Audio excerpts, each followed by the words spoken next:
It's a stark paradox within Christianity. Many believers experience God's power in profound ways, yet their spiritual lives often remain shallow and easily shaken.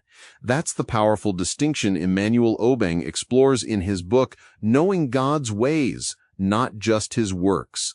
He argues that we frequently confuse experiencing what God does with truly knowing who God is. Lily, to begin, Obeng points to a specific verse in the Psalms as the cornerstone of this entire idea, doesn't he? He absolutely does, Daniel. Obeng grounds his argument in Psalm 103, verse 7, which states, quote, "He made known his ways to Moses, his acts to the children of Israel," end quote. He reveals this verse was a pivotal moment in his own spiritual understanding. For him, it highlighted a critical difference between witnessing God's actions and understanding his character. He observed that many sincere believers would experience powerful divine interventions, answered prayers, supernatural provision, deep spiritual moments, but then struggle with instability. They'd be enthusiastic in good times, then discouraged during difficulty, seeking miracles without knowing how to walk consistently with God daily. So it's about shifting focus from the hand of God to the heart of God, as Obeng puts it. This is a fascinating tension. He acknowledges the beauty and necessity of miracles, but suggests they are not the ultimate goal. Why does he believe miracles alone can't sustain spiritual life? He argues that while miracles certainly reveal God's power and grace, they're not the destination of faith, they're invitations. Miracles can inspire belief and strengthen faith during a tough patch, but they don't automatically lead to enduring spiritual maturity. Obeng notes that if faith is built primarily on visible acts, it falters when circumstances become difficult or prayers seem unanswered.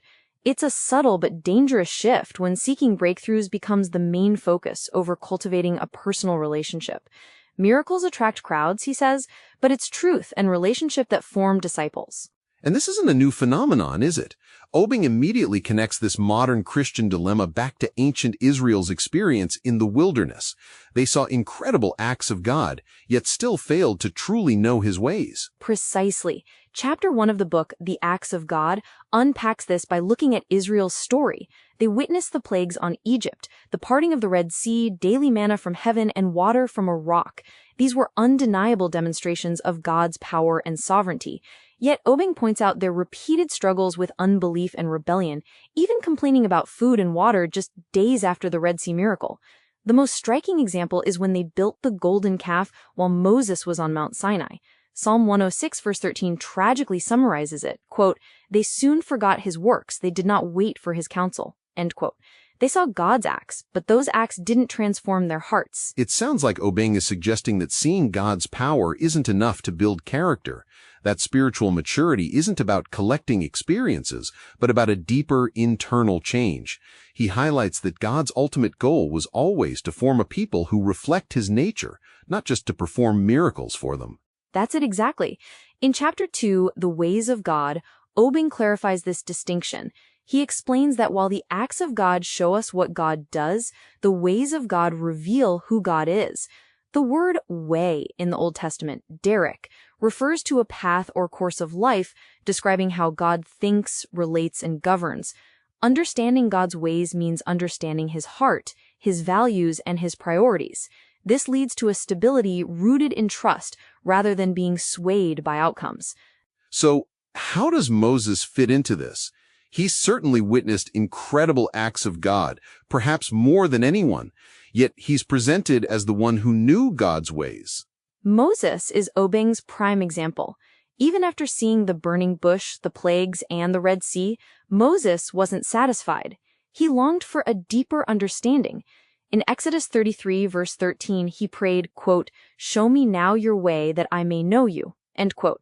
He wasn't asking for another miracle, he was asking for revelation of God's character. God's response, "My presence will go with you," shows that knowing his ways opens the door to experiencing his presence in deeper, more personal ways. Obeng points out that when God then revealed himself to Moses in Exodus 34, it wasn't with another act of power, but by declaring his character, merciful and gracious, long-suffering, and abounding in goodness and truth. This really changes the perspective on how we approach our faith, doesn't it? It moves from what can God do for me to who is God and how can I align with him. Obeng seems to be saying that without this alignment, we risk experiencing God's power without true transformation. He makes that very point in chapter 3, experiencing power without transformation. He revisits Israel's wilderness story, calling it a classroom of divine power where God provided everything. But instead of gratitude, it often produced fear and complaint. Israel's problem wasn't a lack of miracles, but a lack of trust, as Hebrews 3:9-10 reiterates. Quote, "They always go astray in their heart, and they have not known my ways." End quote. Obeng argues that miracles reveal God's ability, but transformation requires surrender and submission. His acts are often dramatic and immediate. His ways are usually gradual and relational.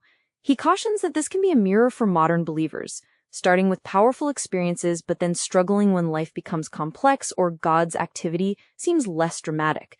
Those struggles, he suggests, are invitations into a deeper relationship. So the invitation from Obeng's book is to move beyond simply experiencing God's power to truly knowing his character. If this episode resonated with you, consider sharing it with someone who might also find value in this perspective.